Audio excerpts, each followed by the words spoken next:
ये शरीर संसार का है, संसार की व्यक्ति से बना हुआ है। मन भी संसार का है और संसार की चाहना करता है। मन के अंदर संसार की चाहना ही है। हम संसार की चाहना में प्रतिभूत होकर के अपने आप से वंचित हो जाते हैं। तो संसार की चाहना है, तो जो साधक संसार में रहता हुआ संसार से अचार हो जाए, चाहना रहित हो जाए, वो अपने पद को पा सकता है। संसार में रहे जरूर, संसार का व्यवहार भी करता है, संसार के सब व्यवहार बर्ताव करता रहे, पर संसार की चाहना न करे, संसार से अचार होकर के रहे। क्योंकि हमारे जो है संसार की चाहना खाने की, पीने की, सोने की, बैठने की, उठने की चाहना होती है। अब ये तो प्रारब्ध में वैसे ही पूरी हो जाएगी, इसकी चाहना करने की आवश्यकता नहीं है। खाना पीना, सोना, बैठना, उठना, शरीर की जो आवश्यकता है, शरीर की आवश्यकता हमारे प्रारब्ध में है, प्रारब्ध से पूरी हो जाती है, उसकी चिंता करने की आवश्यकता नहीं है। कुछ मत करिए, एक जगह बैठ जाइए, तब भी वो तुम्हारी शरीर की आवश्यकता पूरी हो जाएगी। तो इसलिए साधु को चाहिए कि संसार की इच्छाओं का तो त्याग कर देना चाहिए। जब इच्छाएं संसार की बंधन देने वाली है, संसार की वासना, इच्छाओं का, इच्छा वासना चाहनाओं का त्याग कर देना चाहिए और आवश्यकताओं की पूर्ति कर देनी चाहिए। आवश्यकताओं की पूर्ति करने पर, इच्छाओं का त्याग करने पर व्यक्ति अपने पद पर स्थित हो जाता है, अपने घर में आ जाता है। इसमें संसार नहीं है। आप कहेंगे ये बात को ऐसा कैसे हो सकता है? ऐसा हो सकता है।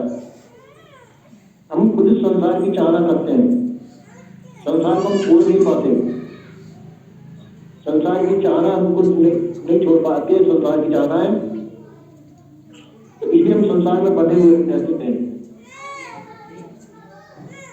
यदि छोड़ना चाहे तो संसार को वर्तमान में त्यागा जा सकता है और संसार को त्याग करके ही हमारा जीवन अच्छी तरह से चल सकता है। क्योंकि संसार को त्यागना नहीं होता, संसार की वासना का त्याग होता है। संसार की इच्छा वासना चाहनाओं का त्याग करके प्रारब्ध के वशीभूत होकर के प्रारब्ध के अनुसार शरीर का जो व्यवहार चलता है तो चलने दिया जाए, अपनी तरफ से संसार की इच्छा वासना चाहनाओं का त्याग कर देते। ऐसा करने पर हम संसार से पीछा छुड़ा सकते हैं।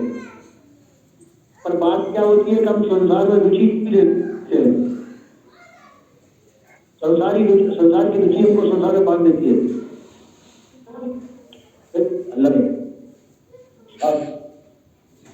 संसार की रुचि हमको संसार में बांध देती है, ये संसार की रुचि को खत्म करना चाहिए।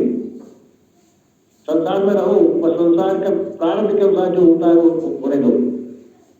संसार की रुचि को खत्म करना चाहिए।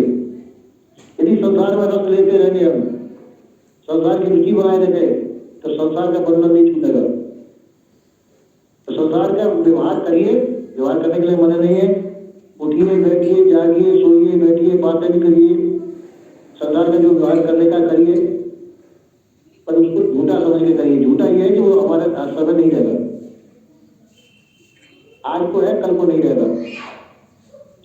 आज को है, प्रारब्ध पूरा होने पर कहीं भी छूट जाएगा। शरीर की भी वासना का त्याग करना चाहिए,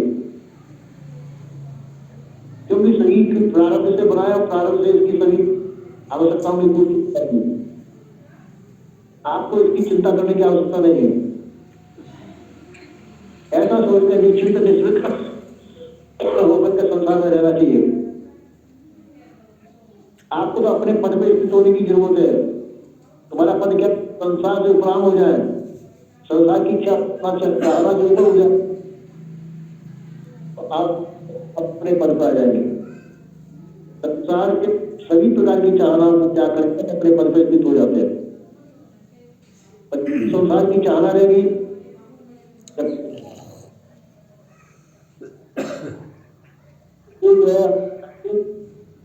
संसार वासना का त्याग करके हमको अपने पद पर स्थित चाहिए। ऐसा करने से हम अपने जीवन कल्याण को प्राप्त कर सकते हैं, संसार की आवश्यकता को निकल जाए।